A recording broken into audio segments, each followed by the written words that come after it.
Welcome back to Remade in California. We're the show that explores people who are launching new careers and businesses or simply reinventing themselves. I'm career coach Pat Pattison, and today we have been discussing beginning again and pivoting in life and your career. Joining me now is executive coach Dawn Kohler. She is also a two-time author. Dawn, welcome. Glad you're here. Well, thank you for having me. I and appreciate it. This is your book, The Invitation, Yes. A Weekend with Emma. And what's the other book? Well, the first book was A New Dawn Rising, which was quite a bit about my pivot. This was your personal story. Personal story. And this one is fictionalized based on just a lot of what I see my clients going through when it comes to changing their own careers or going through some sort of transformation, personal or professional. So let's talk about your clients. So you primarily work in the entertainment industry. Correct. Which is going through a huge seismic shift, as I know as well. What are some of the changes the studios are having to deal with? Well, the studios and the networks, of course, are dealing with the new digital era. And so we've had Netflix and Hulu, all of which have cropped up in a relatively short period of time. So now you've got eyeballs. You can decide where you spend your entertainment time across many different platforms. Long gone are the days where ABC, NBC, and CBS were, they're your primary choices. So as a result, the people in those industries have had to look around and say, how do we remain relevant? How do we get people to tune into our shows? And what that has caused, in a very seismic level, is uncertainty within those organizations, both the studios as well as the networks.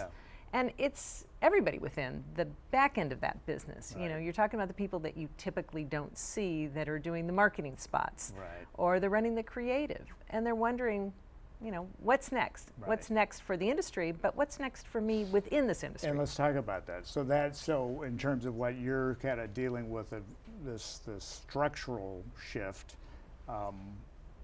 that's got to be stressful for an individual. So when you're dealing with your clients, is that one of the main things you're addressing? Is their own stress level, or? Ambiguity is stressful. And so you have a lot of ambiguity inside the industry, and people just not sure, is this career going to be, how do I remain relevant given what's happening? It's a buggy whip situation. Yeah, exactly. and is this going to be a job that will still be here 5 years from now?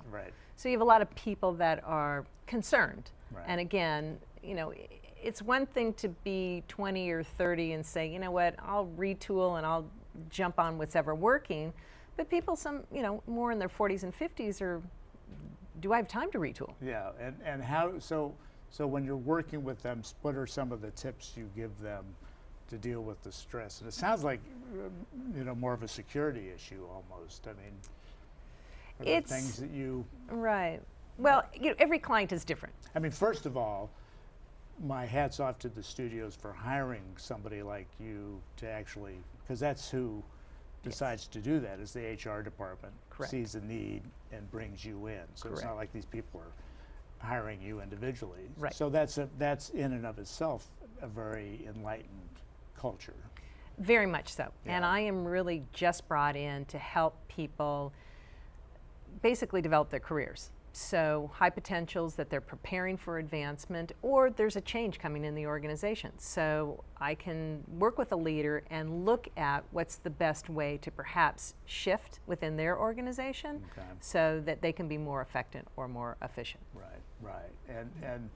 And when they have these shifts, like I used to work at Disney, and when I worked at Disney, it was a relatively small company compared to what it is now. Now it's AT&T, and when those cultures shift, what are the main things that seem to happen to the individuals you're coaching? I mean, the insecurity, the stress, are there things that they...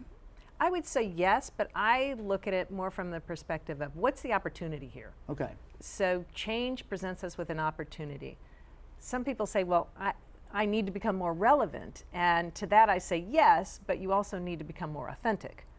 And when change occurs, it gives us the ability to come in and say, you know, what doesn't feel right to who I am anymore?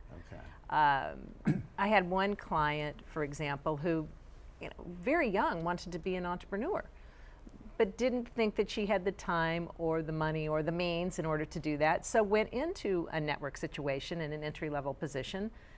Fast forward 15 years, she's now in management. She's commuting an hour and a half each day, leaving a 4-year-old behind, and was not particularly happy, but felt sort of stuck. Right. Also didn't feel that she had the ability to make a change. Right. So change happened to her.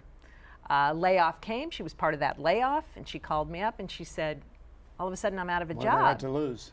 Well, at first she was frantic, wanting me to look at her resume to get back into corporate America. Right. And I said, what's your package? And she said, well, it's a 6-month package.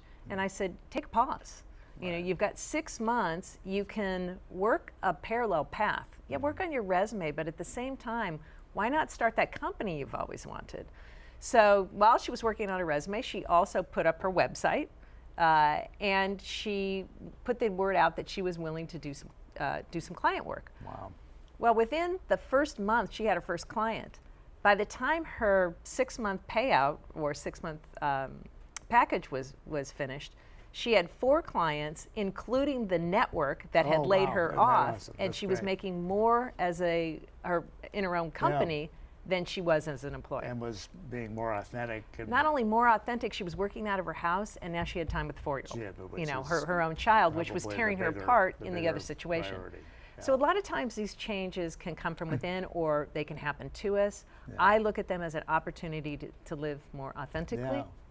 As well as more relevant. That's the pivot. That's the pivot, and I think that's happening more and more. So I look at all this change as this is us really changing and presenting opportunities that lead us to what we're actually here to do. Yes. And I think that's important. Like we were talking to the previous guest, the little whisper in your head that there's something else I'm supposed to be doing. That's exactly right. Yeah. There's something. And you have 3 items that you think are important to make that pivot.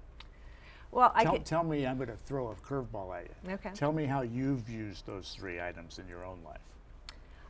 Well, I had to make a pivot, and I owned a computer company that I started right out of college. Okay. And there was 3 of us. We were all under the age of 23. We had nothing to lose. We saw a niche in the service world, and we went in and were able to start a company. And we grew that through the state of California, and it was very successful.